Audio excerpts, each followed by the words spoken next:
জুলাই অভ্যুত্থানে আহতদের চিকিৎসায় নো ট্রিটমেন্ট নো রিলিজ নির্দেশ দিয়েছিলেন শেখ হাসিনা।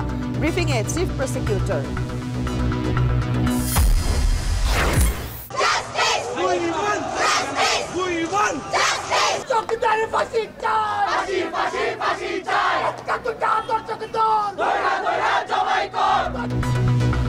ধর্ষণ নির্যাতনের প্রতিবাদে সারা দেশে বিক্ষোভ। পদত্যাগ দাবি স্বরাষ্ট্র উপদেষ্টার। আইনশৃঙ্খলার অবনতি সবসময়ই হয়। এরকম দুই একটা ঘটনা কিন্তু সব সময় ঘটতেছে এবং আগেও ঘটছে, ভবিষ্যতে যেন না ঘটে এই জন্য আমরা চেষ্টা করে যাচ্ছি। অন্তর্বর্তী সরকার লক্ষ্যচ্যুত মন্তব্য তারেক রহমানের। দেরিতে নির্বাচনে অস্থিতিশীল হবে দেশ, আইন শৃঙ্খলা নিয়ে উদ্বেগ।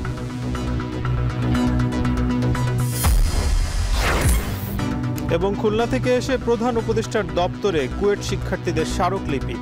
দাবি না মানলে চলবে ক্লাস পরীক্ষা বর্জন।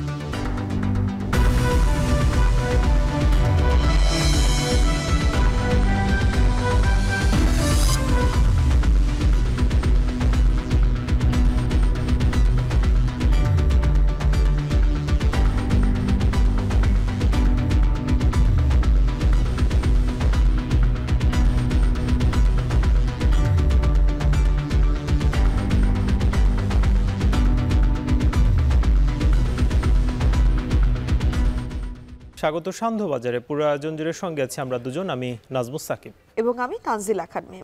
জুলাই আগস্টের আন্দোলনে হাসপাতালে চিকিৎসাধীন আহতদের চিকিৎসা এবং ছাড়পত্র না দিতে ডাক্তারদের নির্দেশ দিয়েছিলেন শেখ হাসিনা।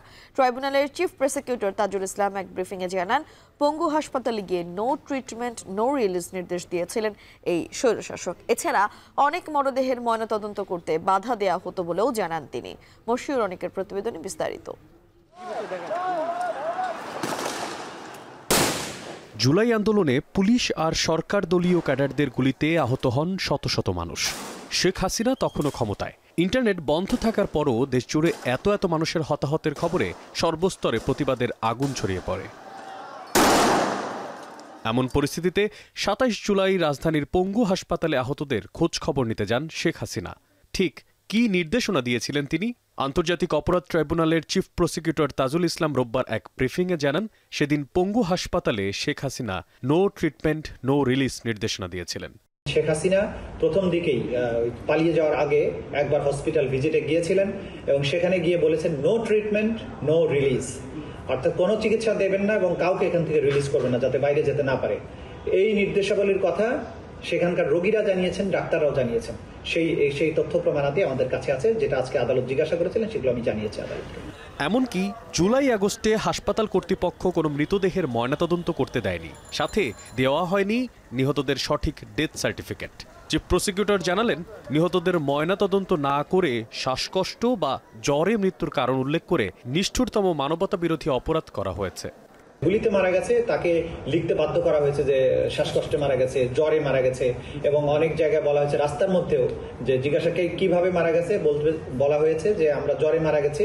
তারা যে আন্দোলনের শহীদ এই কথাটা বললে রাস্তায় রাস্তায় পুলিশ তাদের পরিবারবর্গের উপরে হামলা করেছে, আক্রমণ করেছে। এই কারণে এই যে টোটাল জিনিসটা সারকামস্ট্যান্স, এইটাই প্রমাণ করে যে কতটা নিষ্ঠুরতার সাথে জুলাই আগস্টে এই হত্যাকাণ্ডগুলো পরিচালিত হয়েছিল। এদিন দিনের শুরুতে চাংখারপুলে আন্দোলনের সময় ছাত্রদের মুখ চেপে ধরে রাখার ঘটনায় যে মামলা করা হয়েছে তাতে সাবেক ওসি আরশাদ হোসেন, কনস্টেবল ইমাজ হোসেন ও সুজন হোসেনকে আনা হয় আন্তর্জাতিক অপরাধ ট্রাইব্যুনালে। এর মধ্যে আরশাদ ও ইমাজকে একদিন করে জিজ্ঞাসাবাদ করতে তদন্ত সংস্থাকে অনুমতি দেন ট্রাইব্যুনাল। একই সাথে তাদের বিরুদ্ধে ২২ এপ্রিল তদন্ত প্রতিবেদন দাখিল করতে বলেছেন আদালত। চানখারপুলে যে ৫ই আগস্টে যে হত্যাকাণ্ড হয়েছিল, মানবতা বিরোধী অপরাধ হয়েছিল, সেই সংক্রান্তে আমাদের যে মিসেলেনিয়াস কেসটি আন্তর্জাতিক অপরাধ ট্রাইব্যুনালে দায়ের করা হয়েছে সেটার নির্ধারিত তারিখ ছিল। আমরা এখানে বলেছি যে তদন্ত সংস্থা তদন্ত কাজ প্রায় শেষের পর্যায়ে চলে এসেছে। তারপরেও সবকিছু যাচাই বাছাই করে চূড়ান্তভাবে চার্জশিট দাখিলের জন্য ২ মাস সময় চেয়েছেন। আদালত ২ মাসের সময় মঞ্জুর করে ২২ এপ্রিল পর্যন্ত সময় বর্ধিত করেছেন তদন্ত দেওয়ার জন্য। এদিকে রামপুরা এলাকায় ঝুলে থাকা ব্যক্তি আমির হোসেনকে গুলি করে হত্যা চেষ্টার মামলায় আসামি এসআই চঞ্চল কুমার সরকারকে ২৭ ফেব্রুয়ারি জিজ্ঞাসাবাদ করতে তদন্ত সংস্থাকে অনুমতি দেন ট্রাইব্যুনাল। মশিউর অনিক, এখন, ঢাকা। মানবতা বিরোধী অপরাধের মামলায় জামায়াত নেতা এটিএম আজহারুল ইসলামের মৃত্যুদণ্ডের রায়ের বিরুদ্ধে রিভিউ আবেদনের শুনানির জন্য আগামী মঙ্গলবার ধার্য করেছেন আপিল বিভাগ। সকালে বিচারপতি মোহাম্মদ আশফাকুল ইসলামের নেতৃত্বাধীন আপিল বিভাগ শুনানির জন্য এদিন ধার্য করেন। এর আগে এটিএম আজহারের রিভিউ শুনানি দ্রুত করতে আপিল বিভাগে আবেদন করেন অ্যাটর্নি জেনারেল মোহাম্মদ আসাদুজ্জামান ও চিফ প্রসিকিউটর তাজুল ইসলাম।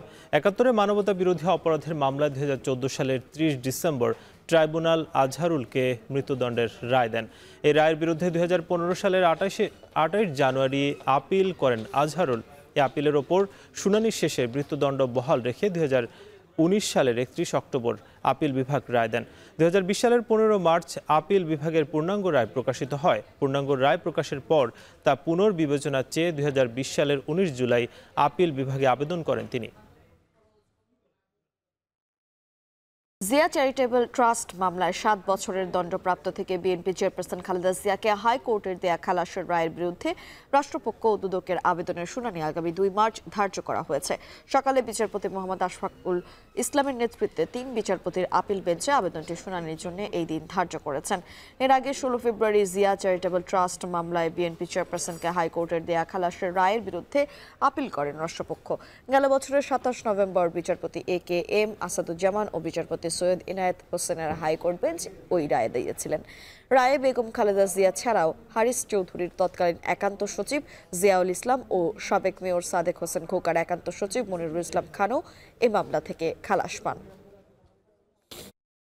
দেশে একের পর এক ধর্ষণের ঘটনার প্রতিবাদ ও আইনশৃঙ্খলা পরিস্থিতির অবনতিতে বিক্ষোভ মিছিল ও সমাবেশ করেছে শিক্ষার্থীরা। এ সময় স্বরাষ্ট্র উপদেষ্টার পদত্যাগ দাবি করেন তারা। দ্রুত নারীদের নিরাপত্তা নিশ্চিত করতে অন্তর্বর্তী সরকারের প্রতি আহ্বান জানিয়েছেন শিক্ষার্থীরা। মেহেরিন আনির প্রতিবেদন। দেশে একের পর এক ধর্ষণের ঘটনার প্রতিবাদ ও আইনশৃঙ্খলা পরিস্থিতি অবনতিতে দেশের বিভিন্ন শিক্ষা প্রতিষ্ঠানে বিক্ষোভ মিছিল ও সমাবেশ করেছে শিক্ষার্থীরা। রোববার সকালে সংক্ষিপ্ত মিছিল নিয়ে ইডেন কলেজের ২ নম্বর গেটের সামনে অবস্থান নেন ইডেন কলেজের শিক্ষার্থীরা। এ সময় ক্রমাগত ধর্ষণ ও আইনশৃঙ্খলা পরিস্থিতির অবনতি হওয়ার পরও কোনো কার্যকরী পদক্ষেপ না নেয় ক্ষোভ প্রকাশ করে এবং স্বরাষ্ট্র উপদেষ্টার পদত্যাগ দাবি করেন তারা।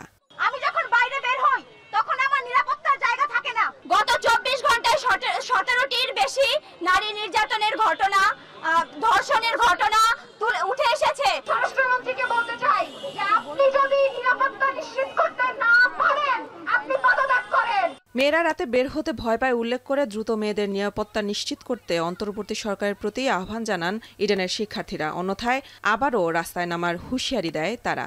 এই যে নতুন ব্যবস্থা, নতুন বন্দোবস্তের কথা আমরা বলছি, সত্যি কি আমরা নারীদের জন্য নতুন বন্দোবস্ত করে তুলতে পেরেছি কিনা?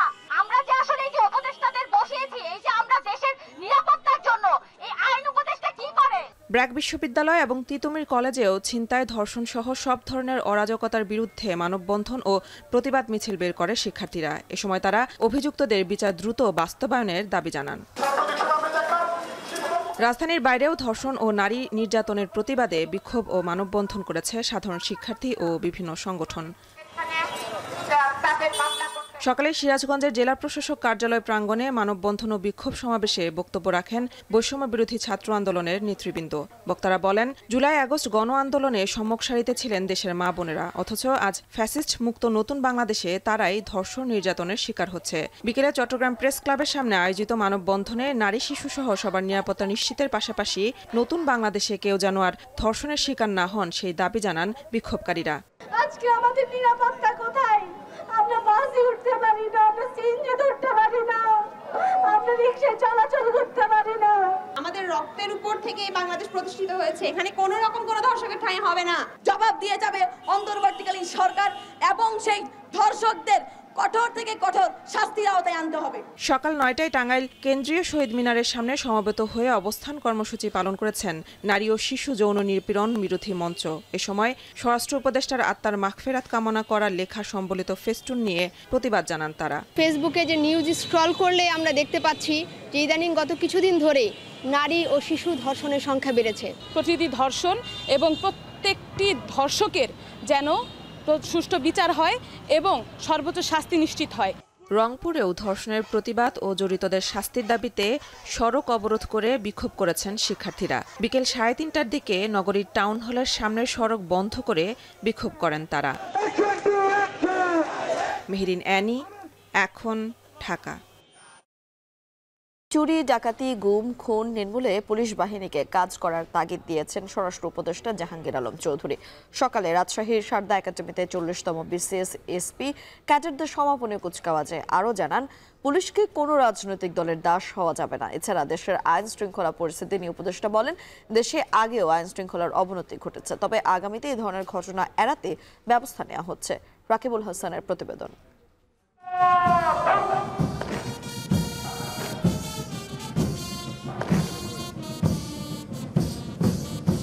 রাজশাহীর সারদা পুলিশ একাডেমিতে 40তম বিসিএস ব্যাচের সহকারী পুলিশ সুপারদের প্রশিক্ষণ সমাপনী কুচকাওয়াজ সকাল 10টায় একাডেমির প্যারেড গ্রাউন্ডে প্রধান অতিথি হিসেবে অভিবাদন গ্রহণ করেন স্বরাষ্ট্র উপদেষ্টা জাহাঙ্গীর আলম চৌধুরী। পরে ধর্মগ্রন্থ ও জাতীয় পতাকা ছুঁয়ে শপথ নেন 60 জন শিক্ষানবিশ সহকারী পুলিশ সুপার। এ সময় নবীন কর্মকর্তাদের উদ্দেশ্যে উপদেষ্টা বলেন, পুলিশকে কোনো রাজনৈতিক দলের দাস হওয়া যাবে না। চুরি, ডাকাতি, গুম, খুন নির্মূলে পুলিশ বাহিনীকে কাজ করার নির্দেশ দেন তিনি। জনসম্পৃক্ততা বাড়িয়ে চুরি, ডাকাতি, গুম, খুন, রাজধানী, মাদক সমাজে সকল অপরাধ নির্মূলে কাজ করতে হবে। সরকারি কর্মকর্তা হিসেবে আমাদের কাছে বিভিন্ন গুরুত্বপূর্ণ ও সংবেদনশীল তথ্য থাকবে। এসব তথ্য শেয়ার করার ক্ষেত্রে সতর্ক থাকুন। বৈষম্য বিরোধী চেতনা ধারণে পুলিশদের পরামর্শ দিয়ে তিনি আরো বলেন, পুলিশের সেবা নিতে এসে কেউ যেন হয়রানির শিকার না হয়। সাধারণ মানুষকে সম্মান করতে শিখুন এবং সম্মান করুন। বৈষম্যহীন বাংলাদেশ গড়ার গণচেতনা উদ্বৃত্ত হয়ে আপনাদেরকে আত্মনিয়োগ করতে হবে। পরে সাংবাদিকদের প্রশ্নের জবাবে উপদেষ্টা বলেন, দেশে আগেও ধর্ষণের মতো ঘটনা ঘটেছে, তবে আগামীতে এ ধরনের ঘটনা এড়াতে ব্যবস্থা নেওয়া হচ্ছে। এরকম 2-1টা ঘটনা কিন্তু সব সময় ঘটতেছে এবং আগেও ঘটছে, ভবিষ্যতে যেন না ঘটে এই জন্য আমরা চেষ্টা করে যাচ্ছি। এই জন্য তাদের আইনের আওতায় আনা হয়েছে এবং তাদের প্রপার পানিশমেন্টটা পাবে। ইভেন আমাদের যদি কোনো গাফলতি থাকে, অলরেডি আইজি সাহেব কিন্তু 2 জনকে অ্যাটাচ করে নিয়েছে। এর আগে গেল বৃহস্পতিবার রাজশাহীর সারদা পুলিশ একাডেমিতে 40তম বিসিএস ক্যাডারদের প্রশিক্ষণরত 66 জনের মধ্যে 6 জন শিক্ষানবিশ সহকারী পুলিশ সুপারকে চাকরি থেকে অব্যাহতি দেওয়া হয়। এখন রাজশাহী। অন্তর্বর্তী সরকার কোনো কোনো ক্ষেত্রে লক্ষ্য থেকে বিচ্যুত হচ্ছে বলে মন্তব্য করেছেন বিএনপির ভারপ্রাপ্ত চেয়ারম্যান তারেক রহমান। রাষ্ট্র সংস্কার 31 দফা নিয়ে ঢাকা বার আইনজীবী ফোরামের কর্মশালায় কথা বলেন তিনি। সংসদ কার্যকর করতে যত দেরি হবে দেশে অস্থিতিশীলতা তত বাড়বে বলেও মন্তব্য করেন তারেক রহমান। এদিকে টাঙ্গাইল ও সিরাজগঞ্জে আলাদা 2টি অনুষ্ঠানে বিএনপি নেতারা বলেন, দেশে স্থিতিশীলতা ফেরাতে স্থানীয় সরকার নির্বাচন নয়, প্রয়োজন জাতীয় নির্বাচন। বিস্তারিত সিফাত শাহরিয়ারের প্রতিবেদনে। সারা দেশেই চলছে বিএনপি ঘোষিত 31 দফা প্রশিক্ষণ কর্মশালা। তারই ধারাবাহিকতায় রোববার আইনজীবীদের জন্য ঢাকা বার আইনজীবী ফোরাম আয়োজন করে কর্মশালার। দিনব্যাপী কর্মশালার শেষ বিকেলে বিএনপির ভারপ্রাপ্ত চেয়ারম্যান তারেক রহমান ভার্চুয়ালি যুক্ত হয়ে 31 দফার গুরুত্ব তুলে ধরেন। বলেন, রাষ্ট্র পুনর্গঠনে প্রতিটি দল ও মানুষের সহযোগিতা কাম্য। জনগণের ভোটে 2008 সালে প্রকৃত জনগণের ভোটে ছিল না, এবং এইবার আর সেইবারের তফাৎটা এটাই হচ্ছে যে এইবার সংস্কারের প্রস্তাব সবচাইতে প্রথম বাংলাদেশ জাতীয়তাবাদী দল দেশের সামনে এবং দেশের মানুষের সামনে উপস্থাপন করেছে। অন্তর্বর্তী সরকার কিছু ক্ষেত্রে তাদের লক্ষ্য থেকে বিচ্যুত হচ্ছে বলে মন্তব্য করেন তারেক রহমান। এ সময় সংসদকে কার্যকর করতে যত দেরি হবে দেশে অস্থিতিশীলতা তত বাড়ার শঙ্কা প্রকাশ করেন তিনি। মূল লক্ষ্য হওয়া উচিত অবশ্যই দেশকে আগামী দিনে একটি যত দ্রুত সম্ভব একটি স্টেবল স্থিতি অবস্থার কাছে নিয়ে আসা। আমরা যখন একটি স্থিতি অবস্থার মধ্যে নিয়ে আসব, সারা পৃথিবীতে যেটি গ্রহণযোগ্য বিষয় যে রাজনৈতিক অস্থিরতা বলুন বা রাজনৈতিক আলোচনা বলুন, রাজনৈতিক তর্ক বিতর্ক বলুন, সেটিকে সংসদের মধ্যে নিয়ে আসা। সংসদই হচ্ছে সবচেয়ে বড় জায়গা, সবচেয়ে মূল জায়গা যেখানে রাজনৈতিক বিষয়ে আলোচনা সিদ্ধান্ত যাই হোক না কেন সেটি সংসদের মধ্যে হয়ে থাকে। আমরা যদি সংসদকে কার্যকর করতে যত দেরি করব, এই অস্থিরতা, এই তর্ক বিতর্ক সবকিছু তখন সংসদের বাইরে চারিদিকে ছড়াতে থাকবে, এবং সংসদের বাইরে যত বেশি এটি ছড়াবে তত সব জায়গায় বিভিন্নভাবে অর্থনীতি থেকে শুরু করে সামাজিক অবস্থান থেকে শুরু করে সকল জায়গায় একটি অস্থিরতা দেখা দিবে, যা সামগ্রিকভাবে দেশকে ক্ষতিগ্রস্ত করবে। এদিকে টাঙ্গাইল ও সিরাজগঞ্জে আলাদা আলাদা অনুষ্ঠানে বিএনপি নেতারা শৃঙ্খলা ফেরাতে নির্বাচিত সরকারের প্রয়োজনীয়তার কথা তুলে ধরেন। বলেন, দুর্বল সরকারের আইনের মাধ্যমে স্থানীয় নির্বাচন সম্ভব নয়, আগে প্রয়োজন জাতীয় নির্বাচন। এখন শুনি নতুন দল হচ্ছে, তখন শুনি আর একটা দল নতুন করে লাফানো শুরু করছে, আর এই সংস্কার বলছেন না, এই সংস্কার তো প্রথম জিয়াউর রহমান করে গেছেন। আমাদের করে যেটা গ্রহণযোগ্য গ্রহণ করে পার্লামেন্টে আইন পাস করবে। তোর পার্লামেন্ট নাই, কিচ্ছু নাই, আপনারা সংস্কার করবেন, রিপোর্ট নিচ্ছেন, রিপোর্ট দেখছেন, আমাদের ডাকতেছেন। আমরা তো জানাই দিচ্ছি যে আপনাদের কোনটা কোনটা গ্রহণ করার যোগ্য, কোনটা গ্রহণযোগ্য জানিয়ে দিচ্ছি। দেশ নিয়ে আজকে ষড়যন্ত্র হচ্ছে, নির্বাচন নিয়ে ষড়যন্ত্র হচ্ছে। আজকে অনেকেই কথা বলেন যে নির্বাচন স্থানীয় না জাতীয়। এই সরকারের উদ্দেশ্যে বলতে চাই, আপনাদের যে আইন শৃঙ্খলার পরিবেশ যে রকম, আপনাদের দ্বারা স্থানীয় নির্বাচন করা সম্ভব না। কালক্ষেপণ না করে অনতিবিলম্বে দ্রুত সংস্কার করে নির্বাচনে রোডম্যাপ ঘোষণা করেন। অনুষ্ঠানে দ্রব্যমূল্য নিয়ন্ত্রণে সরকার ব্যর্থ বলে অভিযোগ করেন বিএনপির নেতৃবৃন্দ। সিফাত শাহরিয়ার, এখন, ঢাকা। 91, 96, 2001 সালের মতো সুষ্ঠু ও গ্রহণযোগ্য নির্বাচন উপহার দেওয়ার প্রত্যয় ব্যক্ত করেছেন সিসি AMM নাসির উদ্দিন। দুপুরে কক্সবাজারে ভোটার তালিকা হালনাগাদ ও ত্রয়োদশ জাতীয় সংসদ নির্বাচন উপলক্ষে মতবিনিময় সভায় একথা জানান তিনি। এ সময় সাংবাদিকদের এক প্রশ্নের জবাবে সিইসি জানান, স্থানীয় নির্বাচন আগে না পরে রাজনৈতিক দলগুলোর এই বিতর্কে কমিশন জড়াতে চায় না। আপাতত নির্বাচন কমিশনের প্রথম লক্ষ্য একটি নির্ভুল ভোটার তালিকা হালনাগাদ করা। নির্বাচনী দায়িত্বে নিয়োজিতদের আইন অনুযায়ী কাজ করার নির্দেশ দেন সিইসি। সুষ্ঠু ও সুন্দর নির্বাচন আয়োজনে সবার সহযোগিতা কামনা করেন সিইসি। মতবিনিময় সভায় চট্টগ্রামের আঞ্চলিক, জেলা ও উপজেলা নির্বাচন কর্মকর্তারা ও পুলিশ সুপার সহ ঊর্ধ্বতন কর্মকর্তারা অংশ নেন।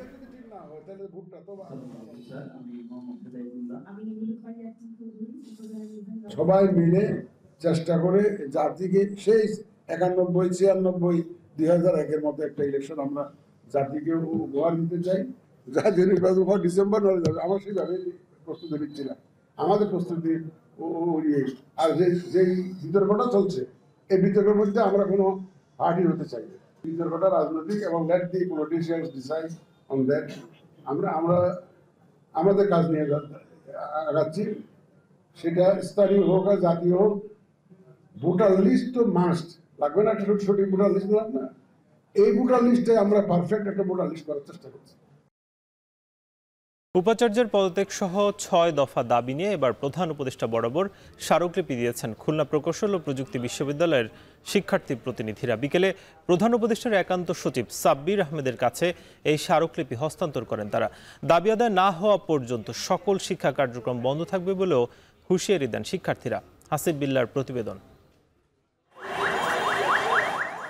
ক্যাম্পাসে ছাত্র রাজনীতি নিষিদ্ধ, সাধারণ শিক্ষার্থীদের নিরাপত্তা নিশ্চিত, ছাত্রদল কর্তৃক সাধারণ শিক্ষার্থী আহত হবার কথা স্বীকার, ভিসি প্রভিসির পদত্যাগ সহ 6 দফা দাবি নিয়ে কেন্দ্রীয় শহীদ মিনারে খুলনা প্রকৌশল ও প্রযুক্তি বিশ্ববিদ্যালয়ের 80 শিক্ষার্থী। রোববার দুপুরে তারা বাসযোগে ঢাকা আসেন। অসন্তোষ জানান, আশ্বাসের পরও কোনো দাবি দেওয়া মানা হয়নি। পূর্ব ঘোষণা অনুযায়ী 5 সদস্যের প্রতিনিধি দল যমুনায় প্রধান উপদেষ্টা বরাবর স্মারকলিপি দিতে যান। প্রধান উপদেষ্টার একান্ত সচিব সাব্বির আহমেদের কাছে 5000 শিক্ষার্থীর স্বাক্ষর সহ স্মারকলিপি জমা দেন কুয়েট শিক্ষার্থীরা। ঘণ্টাখানেক পরে শহীদ মিনারে ফিরে ব্রিফিংয়ে শিক্ষার্থীরা জানান, হামলার ঘটনায় জড়িতদের যথাযথ ব্যবস্থা নেওয়ার আশ্বাস দেওয়া হয়েছে। তবে দাবি আদায় না হওয়া পর্যন্ত ক্লাস পরীক্ষা সহ সকল কার্যক্রম বন্ধ থাকবে বলেও ঘোষণা দেওয়া হয়। 5 আগস্টের পর আমরা কখনো ভাবিনি আমাদের এদিকে আসা লাগবে। তারপরও যেহেতু আমাদের ক্যাম্পাস নিরাপদ না, আমাদের ক্যাম্পাস রক্ষার্থে আজকে আবারও আমাদের এদিকে আসতে হয়েছে। যেহেতু ওনারা আশ্বস্ত করেছেন যে আমাদের দাবিগুলো নিয়ে কাজ করা হবে এবং অতি শীঘ্রই রেসপন্স করা হবে, তাই রাষ্ট্রের কাছে রাষ্ট্রকে আমরা একটু সময় দিতে চাই। প্রকৃত শিক্ষার্থীদের গ্রেফতার করার জোর দাবি জানিয়ে কুয়েটে ছাত্র রাজনীতি বন্ধে অধ্যাদেশ জারির আহ্বান জানান শিক্ষার্থীরা। আমরা ছাত্র রাজনীতিটি অর্ডিন্যান্সে নিষিদ্ধ করতে চাই। তৃতীয়ত, আপনারা বলেছেন বারবার অজ্ঞাতনামা, সেই অজ্ঞাতনামা মামলা কেন দেওয়া হয়েছে যেখানে আমরা নিজেরা চিহ্নিতকরণ করেছি? এবং তৃতীয়ত, যে আপনাদের তদন্ত কমিটির কথা আমরা বারবার বলেছি, সেই তদন্ত কমিটিতে যাতে ছাত্র প্রতিনিধিরা থাকে এবং আমরা যাতে সেই জায়গায় কমিউনিকেট করতে পারি। এর আগে রোববার সকালে ক্যাম্পাস থেকে ভাড়া করা দুটি বাসে তারা রওনা হন। ক্যাম্পাস ছাড়ার আগে মাথায় ও চোখে লাল কাপড় পরা শিক্ষার্থীরা বলেন, দাবি বাস্তবায়ন না হওয়া পর্যন্ত তারা ক্যাম্পাসে ফিরে আসবেন না। গত 18 ফেব্রুয়ারি বিশ্ববিদ্যালয়ে রাজনীতি নিষিদ্ধের দাবিকে কেন্দ্র করে সাধারণ শিক্ষার্থীদের সাথে ছাত্রদল ও যুবদলের নেতাকর্মীদের সংঘর্ষ বাধে। এতে 1.5 শতাধিক শিক্ষার্থী আহত হওয়ার দাবি আন্দোলনরত শিক্ষার্থীদের। হাসিব বিল্লাহ, এখন, ঢাকা। এদিকে ইসলামী ছাত্র শিবির সভাপতি জাহিদুল ইসলাম অভিযোগ করেছেন, ছাত্রদল পরিকল্পিতভাবে ক্যাম্পাসগুলোকে অস্থিতিশীল করতে সাধারণ ছাত্রদের ওপর হামলা করে ছাত্র শিবিরের উপর দায় দেওয়ার ষড়যন্ত্র করছে। কুয়েটের ঘটনায় ছাত্রদল নিষিদ্ধ ঘোষিত ছাত্রলীগের পথেই হাঁটছে বলে মন্তব্য করেন তিনি। বিকেলে ঢাকা বিশ্ববিদ্যালয়ের সমসাময়িক পরিস্থিতি নিয়ে এক সংবাদ সম্মেলন করে ছাত্র শিবির। দেশের বিভিন্ন স্থানে ধর্ষণের ঘটনা বেড়ে যাওয়াকে বর্তমান সরকারের ব্যর্থতা বলে মনে করেন সংগঠনটির সভাপতি। বিভিন্ন ক্যাম্পাসে ছাত্রদল, ছাত্র শিবির সহ অন্যান্য ছাত্র সংগঠনকে অন্যায়ভাবে দমনের চেষ্টা করছে। শুধু তাই নয়, নিজেরা সন্ত্রাসী কায়দায় শিক্ষার্থীদের হামলা করে তার দায় উদ্দেশ্য প্রণোদিতভাবে ছাত্র শিবিরের উপর চাপিয়ে দিচ্ছে, যার প্রবক্তা ছিল নিষিদ্ধ ছাত্র সংগঠন ছাত্রলীগ। কুয়েটের ঘটনাকে কেন্দ্র করে ছাত্র শিবিরের সম্পৃক্ততার মিথ্যা বক্তব্য দিয়ে দেশের বিভিন্ন জায়গায় বিক্ষোভ করা হয়েছে। খুলনা শিববাড়িতে তাদের মিছিল থেকে একটা শিবির দর দইরা দইরা জবাই কর স্লোগান দেওয়া হয়। এমন ভয়ঙ্কর হিংস্র স্লোগান আমরা ছাত্রলীগের মুখে ইতিপূর্বে শুনেছিলাম।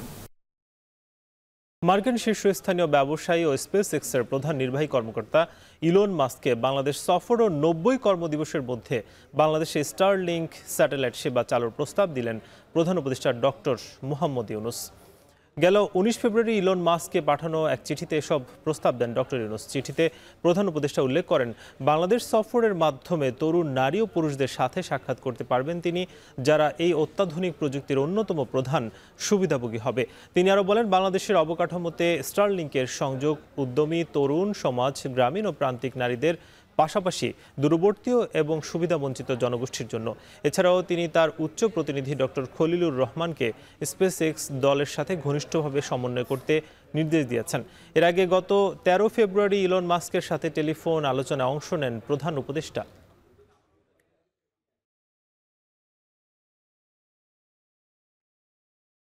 25 ফেব্রুয়ারিকে জাতীয় শহীদ সেনা দিবস হিসেবে ঘোষণা করা হয়েছে। রোববার দুপুরে মন্ত্রিপরিষদ বিভাগের উপসচিব তানিয়া আফরোজ স্বাক্ষরিত এক পরিপত্রে এই ঘোষণা দেওয়া হয়। পরিপত্রে বলা হয়, সরকার প্রতি বছর 25 ফেব্রুয়ারি জাতীয় শহীদ সেনা দিবস হিসেবে ঘোষণা করেছে। তবে এই দিবসে সরকারি ছুটি থাকবে না। একই সাথে এই সিদ্ধান্ত যথাযথভাবে প্রতিপালনের জন্য সংশ্লিষ্ট সকল মন্ত্রণালয়, বিভাগ ও সংস্থাকে নির্দেশ দেওয়া হয়। শোকাবহ দিনটিকে রাষ্ট্রীয়ভাবে পালনের মাধ্যমে সেনা সদস্যদের আত্মত্যাগকে জাতীয়ভাবে স্বীকৃতি দেওয়া হলো। এর আগে 2009 সালে 25 ফেব্রুয়ারি রাজধানীতে পিলখানা হত্যাকাণ্ডে 57 সেনা কর্মকর্তা সহ 74 জন নিহত হন। তাই এই দিনটিকে রাষ্ট্রীয়ভাবে পালনের সিদ্ধান্ত নিয়েছে সরকার।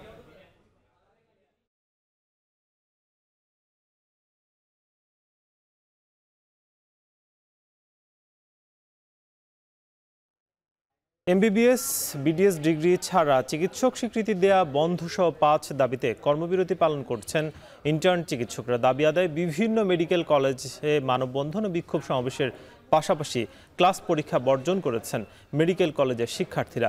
শিক্ষানবিশ চিকিৎসকদের কর্মবিরতিতে ব্যাহত হচ্ছে সেবাদান কার্যক্রম। ভোগান্তিতে রোগী ও স্বজনরা। সহকর্মীদের পাঠানো তথ্যছবিতে বিস্তারিত। কর্মবিরতির অংশ হিসেবে শনিবার সকাল থেকেই জড়ো হন চট্টগ্রাম মেডিকেলের ইন্টার্ন চিকিৎসকরা। এমবিবিএস ডিগ্রি ছাড়া ডাক্তার পদবীর ব্যবহার, নাম সর্বস্ব ম্যাটসের কার্যক্রম বন্ধ, বিসিএস পরীক্ষার বয়স বৃদ্ধি সহ 5 দফা দাবি আদায়ে স্লোগান দিতে থাকেন তারা। কর্মসূচির অংশ হিসেবে সকাল 8টা থেকে সেবা বন্ধ রেখে আন্দোলনে নামেন তারা। বর্জন করেছেন ক্লাস পরীক্ষা। এতে ব্যাহত হচ্ছে ভর্তি রোগীদের চিকিৎসা সেবা। তবে আন্দোলনের আওতামুক্ত জরুরি বিভাগ, অপারেশন সেবা ও বহির্বিভাগ। ডাক্তারদের যে সুরক্ষা আইন, এটা খুব গুরুত্বপূর্ণ একটা ইস্যু। 2 নাম্বার হচ্ছে এমবিবিএস এবং বিডিএস ব্যতীত বাংলাদেশে আসলে কেউ লিগ্যাল ওয়েতে ডাক্তারি প্র্যাকটিস করতে পারবে না। শুধুমাত্র আমাদের এমবিবিএস এবং বিডিএস কোর্স কমপ্লিট করা শুধুমাত্র এই ডাক্তার পদবি লিখতে পারবে। একই দাবিতে সিলেটের ওসমানী মেডিকেল কলেজে বিক্ষোভ ও প্রতিবাদ সমাবেশ করেন শিক্ষানবিশ চিকিৎসকরা। প্রায় আধা ঘন্টা অবস্থান নিয়ে তারা 5 দফা দাবি পূরণে বিভিন্ন স্লোগান দেন। ম্যাথসদের ক্ষেত্রে আমরা যেটা দেখতে পাচ্ছি, মেডিকেল অ্যাসিস্ট্যান্ট যারা 2012 সালে তাদেরকে স্যাকমো নামকরণ করা হয়, এটাতে আমাদের একটা আপত্তি আছে। কোনো অসাধু কোনো শ্রেণী যারা নামের পূর্বে ডাক্তার ব্যবহার করে জনগণের সাথে প্রতারণা করবে, তাহলে আমরা আরও কঠোর কর্মসূচিতে যাব।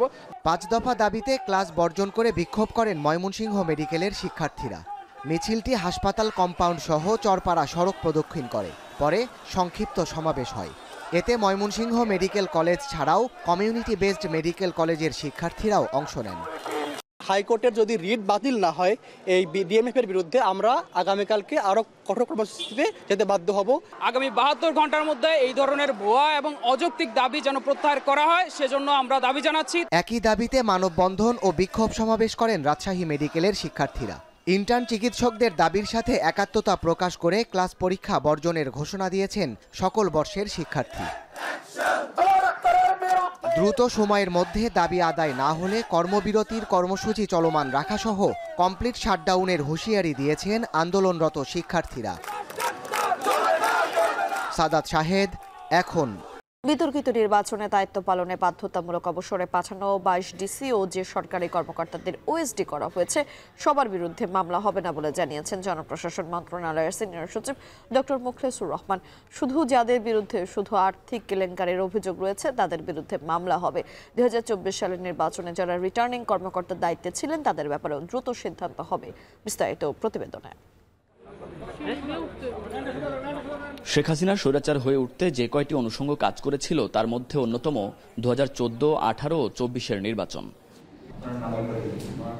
ভোটারবিহীন নির্বাচন, রাতের ভোট কিংবা সর্বশেষ 24-এর 7 জানুয়ারি পাতানো নির্বাচনের পেছনে তৎকালীন প্রশাসন ও আমলারা কাজ করে। এসব কর্মকর্তাদের বিরুদ্ধে আইনানুগ ব্যবস্থা নিচ্ছে অন্তর্বর্তী সরকার। গেল সপ্তাহে 2014-18 এর বিতর্কিত নির্বাচনে রিটার্নিং কর্মকর্তার দায়িত্ব পালন করা 22 জন ডিসিকে বাধ্যতামূলক অবসরে পাঠায় জনপ্রশাসন মন্ত্রণালয়। এর আগে 2 আদেশে 45 কর্মকর্তাকে ওএসডি করা হয়। তবে এসব কর্মকর্তাদের বিরুদ্ধে ঢালাওভাবে ব্যবস্থা নেওয়া হবে না বলে জানিয়েছেন জনপ্রশাসন মন্ত্রণালয়ের সিনিয়র সচিব। বলেন, যাদের বিরুদ্ধে আর্থিক কেলেঙ্কারির অভিযোগ রয়েছে শুধুমাত্র তাদের বিরুদ্ধেই মামলা হবে। যাদের নামে অপপ্রচার অথবা কোনো অপরাধের সাথে জড়িত না অথবা এই ধরনের কিছুই করে নাই, সাময়িক ওয়েস্ট হয়েছে, তারা খুবই সাধারণ জীবনযাপন করে, এটা কোনো সমস্যা না। এখানে সরকার বায়াস না, সরকার অত্যন্ত সচেতনভাবে কাজটা করবে যাতে একজনও নিরীহ কর্মকর্তা কোনো সাজা অথবা অপরাধ অথবা অসম্মান না হন। 2024 সালের নির্বাচনে যারা রিটার্নিং কর্মকর্তার দায়িত্বে ছিলেন তাদের ব্যাপারেও দ্রুত সিদ্ধান্ত হবে। এছাড়া বিভিন্ন মন্ত্রণালয়ে বঞ্চিত 9 কর্মকর্তাকে শিগগিরই সচিব হিসেবে পদোন্নতি দেয়া হচ্ছে। গোয়েন্দা সংস্থাকে পাঠিয়েছি, 24 সালেরগুলো আসবে, আমরা বিবেচনা করব। আপনারা জানেন 4 জন মাননীয় উপদেষ্টার একটা কমিটি আছে, অ্যাডমিনিস্ট্রেটিভ কমিটি, সেই কমিটিতে এগুলো বিশ্লেষণ হবে এবং ধীরে সুস্থ হবে। বায়াসড অথবা কোনো আমরা যেটাকে বলি কোনো কিছুর বশবর্তী হয়ে কোনো সিদ্ধান্ত হবে না।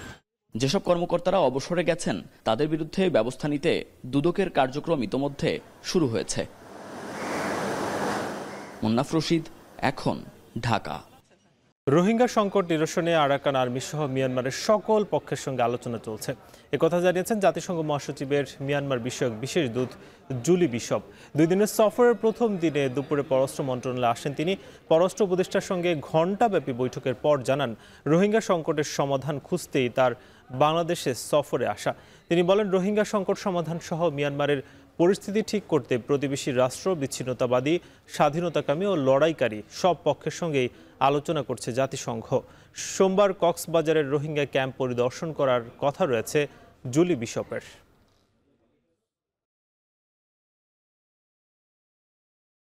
Tomorrow I will visit Cox's Bazar. The United Nations is very aware of the support that Bangladesh has been providing to refugees leaving particularly Rakhine State, and I am here to work more broadly with Bangladesh to try and find solutions. ভারতের জাতীয় নির্বাচন প্রভাবিত করতে $2 কোটি 10 লাখ পাঠিয়েছে যুক্তরাষ্ট্র। ট্রাম্পের এমন বক্তব্যে উদ্বিগ্ন নয়াদিল্লি। ভারতের বিরুদ্ধে এমন অভিযোগের সত্যতা শিগগিরই বেরিয়ে আসবে বলে জানিয়েছেন ভারতীয় পররাষ্ট্রমন্ত্রী এস জয়শঙ্কর। জাহানারা ভূঁইয়ার প্রতিবেদনে বিস্তারিত। ক্ষমতায় আসার পর থেকেই নানা ইস্যুতে একের পর এক বোমা ফাটাচ্ছেন মার্কিন প্রেসিডেন্ট ডোনাল্ড ট্রাম্প। এবার তার নিশানা মিত্রদেশ ভারত। ভারতের জাতীয় নির্বাচনে ভোটার উপস্থিতি বাড়াতে দেশটিকে $2 কোটি 10 লাখ সহায়তা দেওয়া হয় বলে দাবি করেন তিনি। $21 million going to my friend Prime Minister Modi in India for voter turnout. We're giving $21 million for voter turnout in India. What about us? I want voter turnout too, Governor. ট্রাম্পের এমন বক্তব্যের পরপরই নড়েচড়ে বসে নয়াদিল্লি। রোববার ভারতের পররাষ্ট্রমন্ত্রী এস জয়শঙ্কর বলেন, ভারতের নির্বাচনে যুক্তরাষ্ট্রের মিলিয়ন অর্থ ব্যয়ের বিষয়টি নেতিবাচকভাবে দেখার কোনো সুযোগ নেই। এ বিষয়ে শিগগিরই সত্যটা বেরিয়ে আসবে এবং ভারতের জনগণ জানতে পারবেন কে বা কারা এর পেছনে ছিলেন। Some information has been put out there by the Trump administration people and obviously that is concerning. এ সময় যুক্তরাষ্ট্রের সঙ্গে ভারতের সুসম্পর্কের কথা ঘুরে ফিরে উল্লেখ করেন জয়শঙ্কর। তুলে ধরেন মোদির সঙ্গে ট্রাম্পের বন্ধুত্বের সম্পর্ক। ক্ষমতায় আসার পর থেকেই ধনকুবের ও টেসলার নির্বাহী প্রধান ইলন মাস্কের সঙ্গে এক হয়ে যুক্তরাষ্ট্রে বিশ্বের বিভিন্ন দেশের জন্য বরাদ্দকৃত USAIDর সহায়তা প্রোগ্রাম বাতিলের ঘোষণা দেন ডোনাল্ড ট্রাম্প। মূলত এরই আওতায় বাংলাদেশ ও ভারতের এই সহায়তা বাতিল করেছে ট্রাম্প প্রশাসন। জাহানারা ভূঁইয়া, এখন বিশ্ব। লেবাননের রাজধানী বৈরুতে চলছে হিজবুল্লাহ প্রধান হাসান নাসরাল্লাহর বহুল প্রতীক্ষিত জানাজা। বৈরুতের ক্যামেলি চামন স্পোর্টস সিটি স্টেডিয়ামে হচ্ছে এই জানাজা। এতে একই সঙ্গে জানাজা অনুষ্ঠিত হবে হিজবুল্লাহর শীর্ষ কমান্ডার হাশেম সাফিদ্দিনের। জানাজায় অংশ নিতে রাজধানী বৈরুতে জড়ো হতে শুরু করেছেন লেবাননের সাধারণ মানুষ। ধারণা করা হচ্ছে এই জানাজায় অংশ নেবেন কয়েক লাখ মানুষ। প্রায় 5 মাস আগে ইসরায়েলি বিমান হামলায় নিহত হিজবুল্লাহ প্রধান আর শীর্ষ কমান্ডারকে সমাহিত করা হবে অতি গোপনীয় কোনো স্থানে। এই জানাজায় অংশ নিচ্ছেন ইরানের পররাষ্ট্রমন্ত্রী আব্বাস আরাকচি।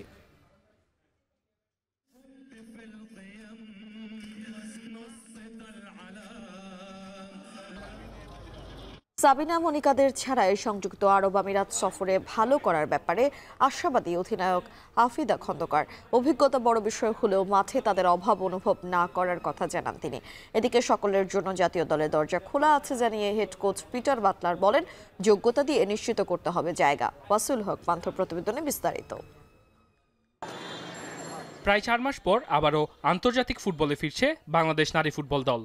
সংযুক্ত আরব আমিরাত মিশনকে সামনে রেখে নতুন ট্রাভেল কিটে লাল সবুজের প্রতিনিধিরা দেশ ছাড়ার আগে অফিসিয়াল ফটোশুটে নিজেদের মধ্যে খুনছুটিতে মাতলেন আফিদা রিপারা। লেন্সের সামনে দাঁড়িয়ে ক্যামেরাবন্দি হলো পুরো দল। দীর্ঘদিন পর আন্তর্জাতিক ফুটবলে ফিরলেও অনুপস্থিত থাকছেন এক ঝাঁক অভিজ্ঞ ফুটবলার। অধিনায়কত্বের আর্মব্যান্ড, সেই সাথে তুলনামূলক তরুণ দল নিয়ে বেশ আশাবাদী আফিদা খন্দকার। সাবিনা কৃষ্ণাদের অভাব অনুভব করছেন না তিনি। সিনিয়ররা যেই ধাপে ধাপে প্র্যাকটিস করছে আমরাও সেম ধাপে ধাপে প্র্যাকটিস করছি। তো তারা অনেকগুলো ম্যাচ খেলেছে, আমরা হয়তো কম ম্যাচ খেলেছি। তা আমি চেষ্টা করেছি আমার মতো করে দলটাকে এগিয়ে নিয়ে যাওয়ার জন্য পিছন থেকে যতটা সাপোর্ট দেওয়ার আমি দিয়ে যাব।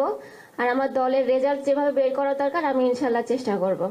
সাফজয়ীদের বড় একটি অংশ ছাড়াই দুবাই মিশনে যাচ্ছে বাংলাদেশ। কোচ ফুটবলার দ্বন্দ্বে তৈরি হওয়া বিদ্রোহে সমাধানের বার্তা নিয়ে গণমাধ্যমের মুখোমুখি হয়েছিলেন নারী উইংয়ের চেয়ারম্যান। তবে ভেসে বেড়ানো গুঞ্জনে মনিকা সাগরিকাদের ক্যাম্পে ফেরা নিয়েও তৈরি হয় সংশয়। যদিও দুবাই সফরে তাদের না থাকাকে আনফিটের কাঠগড়ায় দাঁড় করান মাহফুজা আক্তার কিরণ। আমি ওদেরকে জিজ্ঞেস করেছিলাম এই ম্যাচে ওরা খেলবে কিনা। ওরা খেলবে না ওরা বলেছিল, কারণ ওরা ফিট না। ওরা ফিট না, ওটা ট্রেনিং করেনি লম্বা সময় ওরা ট্রেনিং করছে না। আরব আমিরাত সফরের জন্য প্রস্তুতি ভালো হয়েছে বলে জানিয়েছেন হেড কোচ পিটার বাটলার। জানান সিনিয়র জুনিয়রের চেয়ে জাতীয় দলের বিষয়ে তিনি বেশি মনোযোগী। The new national team, it's a new start, new vision, new opportunity to move forwards. I picked a team based on potential and fairness because a lot of those girls have already been working with me and have been in the national team. So to lead this country, ladies football in a positive and an enthusiastic manner. Flight schedule পরিবর্তনের কারণে সোমবার মধ্যরাতে দুবাইয়ের flight ধরবে আফিদার দল। সেখানে একটি করে ফিফা ফ্রেন্ডলি ও একটি প্রস্তুতি ম্যাচ খেলবে বাংলাদেশ। ওয়াসিউল হক পান্থ, এখন, ঢাকা। শেষ করছি শান্তবাজার। তার আগে শিরোনামগুলো আরও একবার। জুলাই অভ্যুত্থানে আহতদের চিকিৎসায় নো ট্রিটমেন্ট নো রিলিজ নির্দেশ দিয়েছিলেন শেখ হাসিনা, ব্রিফিংয়ে চিফ প্রসিকিউটর।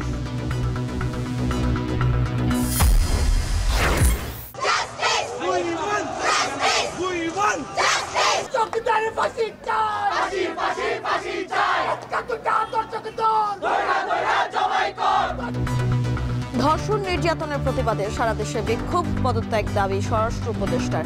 আইন শৃঙ্খলার অবনতি সবসময় হয়। এরকম দুই একটা ঘটনা কিন্তু সব সময় ঘটতেছে এবং আগেও ঘটছে, ভবিষ্যতে যেন না ঘটে এই জন্য আমরা চেষ্টা করে যাচ্ছি। অন্তর্বর্তী সরকার লক্ষ্যচ্যুত মন্তব্য তারেক রহমানের, দেরিতে নির্বাচনে অস্থিতিশীল হবে দেশ, আইন শৃঙ্খলা নিয়ে উদ্বেগ।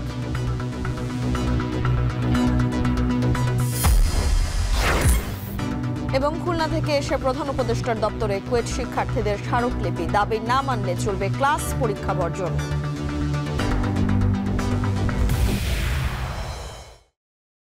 শেষ করছি শান্তবাজার। এখন টেলিভিশন ওয়েবসাইটে দেখতে ভিজিট করুন এখন.tv। এছাড়া ফেসবুকে যুক্ত হন facebook.com/tv.এখন। এছাড়া ইউটিউবে যুক্ত হতে পারেন youtube.com/c/echontv।